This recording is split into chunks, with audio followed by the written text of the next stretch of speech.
In 2007, a historian named Timothy Tyson drove to a small town in North Carolina to interview a woman he had been trying to reach for years. Her name was Carolyn Bryant Donham. She was 72 years old. She had been married twice since 1955, had children and grandchildren, had lived quietly in several states under names that changed with each marriage. She had not given a public interview in 52 years. She had not spoken about what happened in her family's grocery store in Money, Mississippi in the summer of 1955. Not once. Not to journalists, not to investigators, not to the documentary filmmakers who had tracked her through the decades. She had simply gone on living, and the world had gone on without her testimony. Tyson sat down with her, and they talked for a long time. At some point, he asked about her testimony from the trial, the testimony she had given under oath in September 1955, in which she described how a 14-year-old boy named Emmett Till had grabbed her hand, grabbed her around the waist, made explicit propositions to her, told her he had been with white women before. She looked at him. "That part's not true," she said. Tyson reached for his recorder. He had not turned it on yet. He wrote the words in his notebook instead. 4 words in ink on paper with no audio to confirm them. 10 years later, he published them in a book. The Department of Justice reopened the case. Investigators went to find her. She denied ever saying it. A grand jury in 2022 declined to indict her. She died in April 2023 at the age of 88 in a care facility in Louisiana without having been charged with anything. 4 words, no tape. And a 14-year-old boy had been dead for 68 years because of what she said the first time. That is where this story begins. Not in 1955. In 2007, in a living room in North Carolina, where an old woman said 4 words to a man with an unstarted recorder, and the words landed in a notebook, and the notebook sat in a drawer for a decade, and the boy in the casket did not come back. Before Emmett Till left Chicago in the summer of 1955, his mother sat him down and told him something. Mamie Till Bradley was a careful woman. She had raised her son alone, worked as a clerk at the Air Force Procurement Office, built a life in the South Side of Chicago that was modest and steady and safe. She knew what Mississippi was. She had people there, her uncle Mose Wright, a sharecropper and part-time preacher who lived outside Money in the Delta. And she knew the distance between the world Emmett had grown up in and the world he was traveling into. She tried to explain it. If you have to get on your knees and bow when a white person goes past, she told him, do it. Whatever they say to you, agree. Whatever they want, give it to them. Don't talk back. Don't look the wrong way. Don't be what they decide to make you. He was 14 years old, and he had grown up in Chicago where the rules were different, not absent, not fair, but different. He had a wide smile and a confident way of carrying himself, and a small stutter that sometimes made him whistle through his teeth to slow the words down. He told his mother he understood. He got on the train. The Mississippi Delta in August 1955 is a particular kind of place. The heat arrives before June and does not leave until October. And in between it presses down on the flat cotton country with a weight that is almost physical. The kind of heat that slows. Everything makes the air visible, makes the distance between towns feel longer than the map suggests. Money was not much of a town even by Delta standards. A cotton gin, a post office, 3 stores, a few hundred people, most of them black sharecroppers whose families had worked those fields for generations, for wages that never quite got them out from under what they owed the landowners at the end of each season. Bryant's grocery and meat market was one of the 3 stores. Roy Bryant and his wife Carolyn ran it, sold bread and crackers and soda and tobacco, and the small necessities of people who didn't have much money and lived far from anywhere larger. Roy Bryant was 24 years old, a veteran, a man who wore his authority the way men in that part of Mississippi wore it, as something that did not need to be announced because it had never been questioned. Carolyn was 21. She had won beauty contests. She worked the store when Roy was away on a trucking run. This is the world Emmett Till arrived in on August 21st, 1955. He had been in it before visiting relatives, but he had been younger then, and younger in Mississippi is different. 14 is old enough to be noticed, old enough for the rules to apply in full. He had 4 days before everything changed. He spent them the way a boy spends summer days in the country, fishing, playing, riding around with his cousins, laughing. By all accounts, he was easy to be around. He told stories. He made people feel loose. On the afternoon of August 24th, he and a group of cousins and friends drove into Money to buy some things at the store. It was a Wednesday. The cotton gin fan was still turning in the heat. Nobody was thinking about anything in particular. What happened inside Bryant's grocery on the afternoon of August 24th, 1955, lasted no more than a few minutes, possibly less.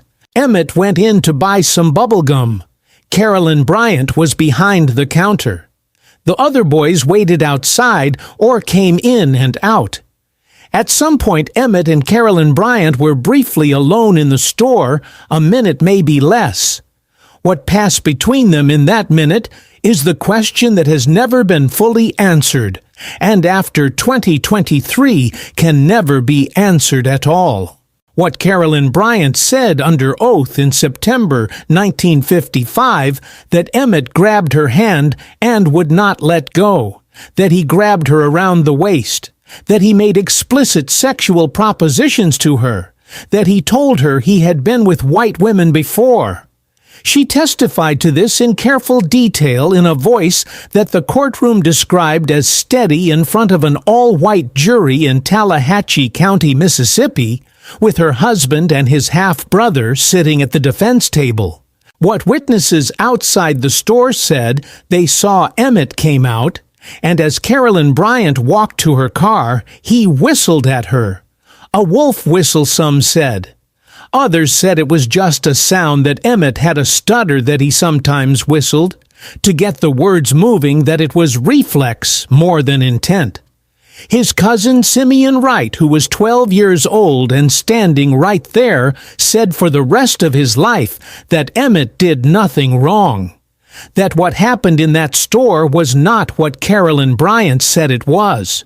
What Carolyn Bryant said to Timothy Tyson in 2007, that part's not true. She also said something else according to Tyson's notes. She said nothing that boy did could ever justify what happened to him.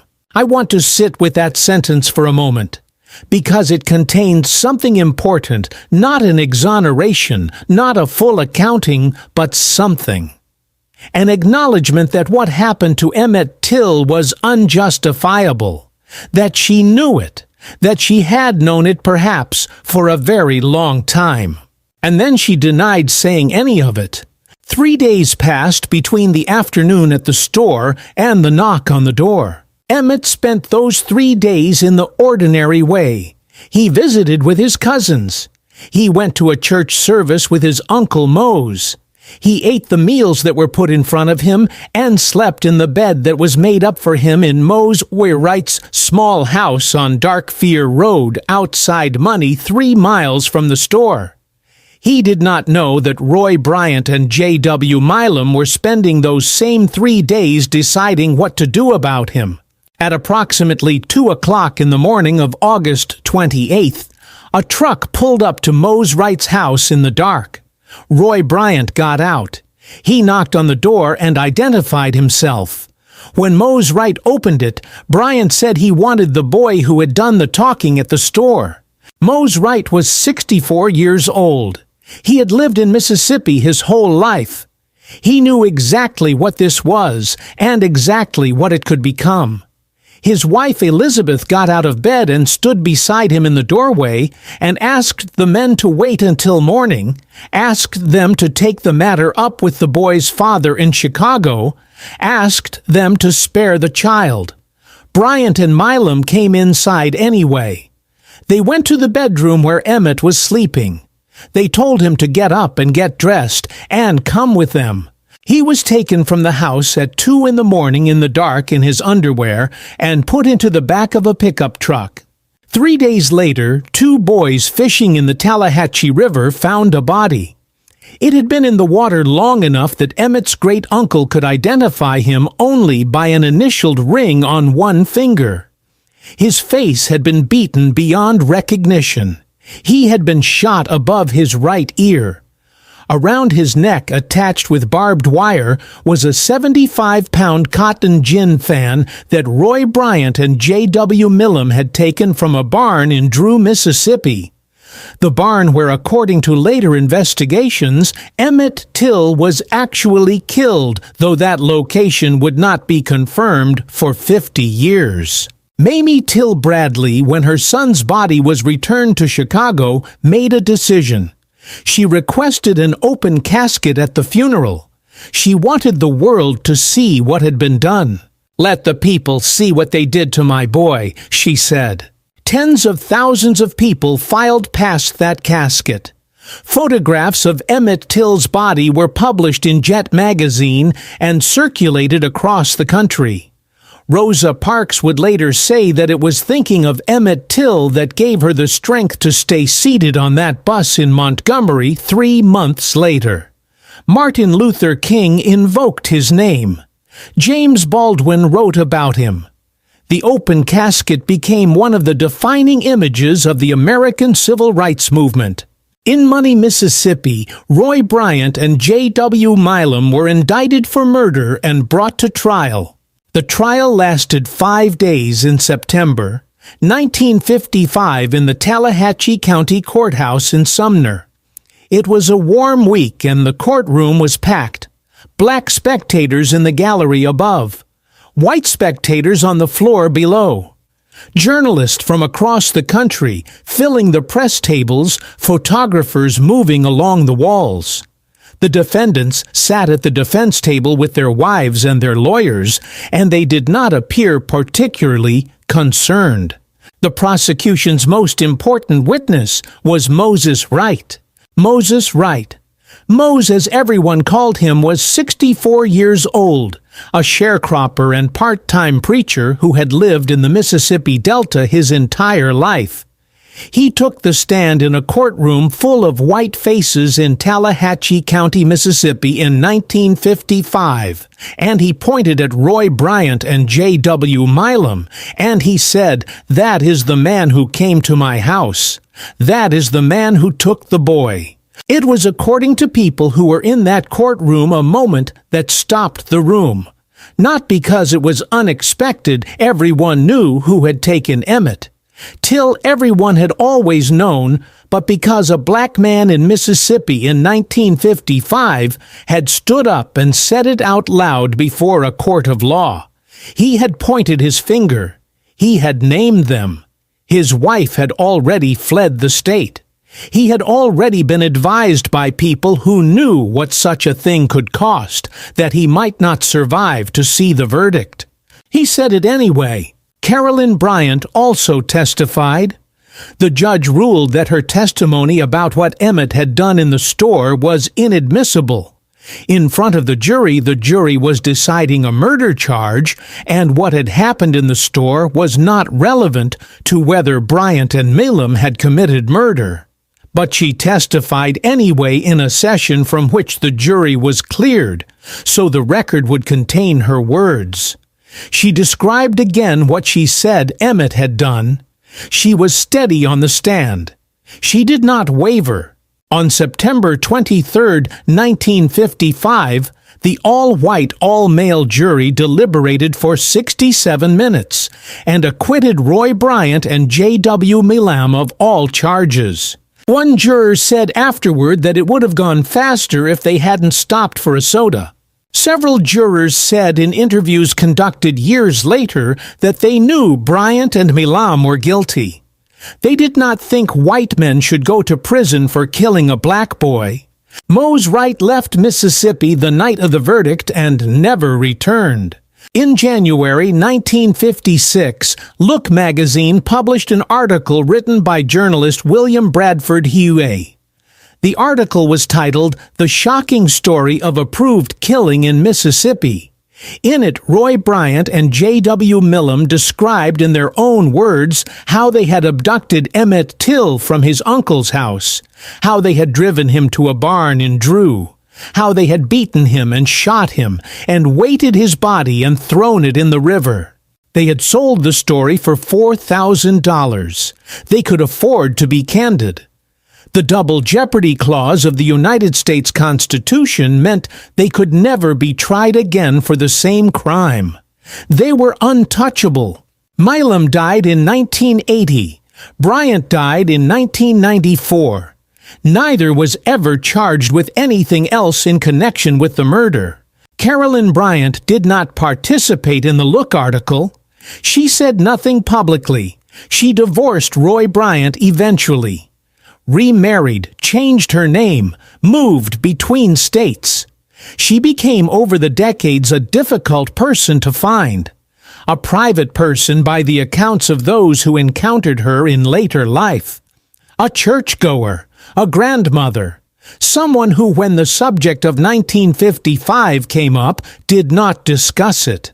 Emmett Till's name was becoming in those same decades one of the most invoked names in American public life. His face was on murals. His case was cited in legislation. His mother spent the rest of her life, she died in 2003, speaking about what had happened to her son, advocating for civil rights, insisting that his death not be used without his personhood being honored alongside it. She did not want her son to be only an image of what had been done to him.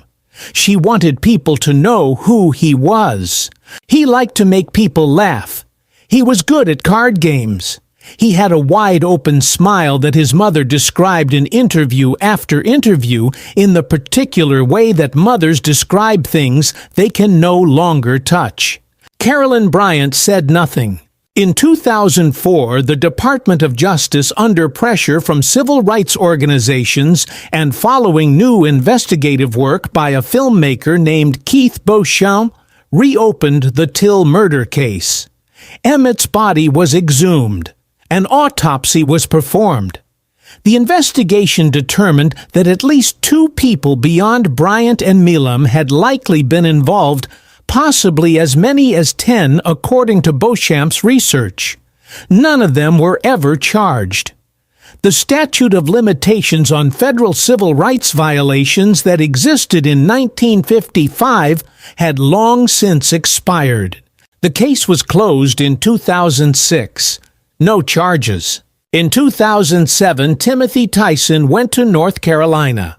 He had been researching the case for years. He was writing a book about the cultural and political conditions that had made Emmett Till's murder possible, about the Mississippi governor's race that had been running the week before Emmett arrived in Money. A race in which candidates competed to be the most aggressive defender of segregation. A race that had supercharged the atmosphere of racial violence in the Delta. He wanted to talk to Carolyn Bryant Donham. He had been trying to reach her for a long time. Through her family and intermediaries, she agreed to meet him. They sat together and she talked. According to Tyson's account, she was reflective. She was not the woman from the 1955 trial. She was an old woman who had been carrying something for more than 50 years. At some point, Tyson raised her trial testimony, the part about Emmett grabbing her, propositioning her the physical contact she had described. She looked at him and said, That part's not true. And then nothing that boy did could ever justify what happened to him. Tyson was still setting up his recorder. He wrote the words in his notebook. The session continued. He does not appear to have pressed her on what she had just said, does not appear to have asked her why or when she had understood this, or whether she had ever considered saying it to someone who could do something with it. The interview ended. He drove home with his notes. He sat on those words for 10 years. He said later that he was uncertain how to use them, uncertain of their full context, uncertain whether publishing them would help or harm. In 2017, in his book, The Blood of Emmett Till, he disclosed them. The reaction was immediate. Civil rights organizations called for a new investigation. The DOJ reopened the case. FBI agents went to find Carolyn Bryant Donham, who was by then in her 80s living in a care facility. They asked her directly whether she had told Tyson that part of her testimony was not true. She said she had never said that. Tyson had no tape. He had his notes and his memory and nothing else. The DOJ could not prove she had recanted. In December 2021, the case was closed again. In June 2022, a family researcher found something in county records, an arrest warrant for Carolyn Bryant, signed in August 1955, the day after Emmett's body was found. A warrant that had existed for 67 years and had never been served because, according to the notation on the back, she could not be located at the time. Whether that was true or whether it was a courtesy extended to the wife of the men who would soon be acquitted, the record does not say. A grand jury was convened in Leflore County in August 2022. They heard 7 hours of testimony. They declined to indict. Carolyn Bryant Donham died on April 25, 2023. She was 88 years old. In the death notice, she was described as a beloved mother and grandmother. No cause of death was given publicly. No one has ever been held legally responsible for the murder of Emmett Till. I want to say something about Mamie Till Bradley because I think she is the person this story belongs to more than anyone else. She made a choice in August 1955 that required a kind of courage that is hard to fully understand from the outside. Her son's body came back to her so damaged that she had to identify it by a ring. She was advised by the funeral home and by people who loved her to have a closed casket, to let it be private, to spare herself and her family the public consumption of her grief. She refused. Let the people see what they did to my boy. She understood something that the legal system in Mississippi in 1955 did not and would not acknowledge, that the only court available to her was the court of public witness. That if the official systems, the police, the courts, the laws were not going to hold anyone accountable, then the only thing she could do was make sure the world could not look away. She opened the casket and she stood beside it for 4 days while tens of thousands of people filed past. And she watched them look at her son, and she believed that their looking would matter. She was right. It mattered enormously. It changed things in ways that took years to fully measure. And it cost her something that cannot be fully measured either: the private grief that becomes when you open the casket a public instrument. She spent the rest of her life in service of what her son's death had started. She spoke and organized and testified and demanded. She died in January 2003, 2 years before Emmett's body was exhumed for the federal investigation, before the arrest warrant was found, before Carolyn Bryant's 4 words were published. She did not live to hear that part's not true. I have thought about those 4 words for a long time, about what Carolyn Bryant Donham meant when she said them, if she said them, about what she expected to happen next. Did she think it would bring relief? Some version of absolution, not legal, not formal, but human. Did she think Tyson would receive them and do something gentle with them, fold them into a book as a historical footnote? Allow her to have said the thing without having to live in the consequences of saying it? Or did she not say them at all? Was Tyson's recollection an error or a distortion or something more complicated? Is it possible to sit across from a man who is writing about Emmett Till with all the weight of that name in the room, and have your words shift in the air between you into something you did not quite say? I don't know. I can't know. Nobody can now. What I know is this: Emmett Till was 14 years old. He had a stutter and a wide smile, and a mother who loved him with a precision and intensity that comes through in every account of her, in every interview she ever gave, in the way she stood beside the open casket and watched the world look at her boy. He went to Mississippi for a summer visit, and he went into a store to buy some bubble gum, and whatever happened in that store in that 1 minute in the heat of a Mississippi August, it was not enough. It was never enough. Nothing he could have done in that store or anywhere was enough to justify what Roy Bryant and J.W. Milam did to him in the dark before dawn on August 28th, 1955. Carolyn Bryant Donham understood that. She said so, if we believe Tyson. Nothing that boy did could ever justify what happened to him. She had understood it perhaps for a very long time. She carried that understanding for 68 years, and she went to her grave with it, and it did not in the end change anything that could be measured. A warrant was found in a file after 67 years. The grand jury looked at it and did not act. The cotton gin fan that was tied around Emmett's neck was recovered from the river in 1955. Nobody knows what became of it. Emmett's original casket, the one Mamie opened, the one that held her son, while tens of thousands of people filed past, was donated to the Smithsonian Institution in 2009, where it is on permanent display in the National Museum of African American History and Culture in Washington. You can go see it. It is in a room with other artifacts of the civil rights movement, things that were made or used or carried during those years when people were trying to get the country to see what it had always been. The casket is there behind a glass in the middle of it all. It is empty now, but it is not nothing. Mamie Till understood the difference. She opened it because she believed that witness the act of looking directly at something and refusing to turn away was the only power she had left. I think she was right. I think it is still sometimes the only power any of us have.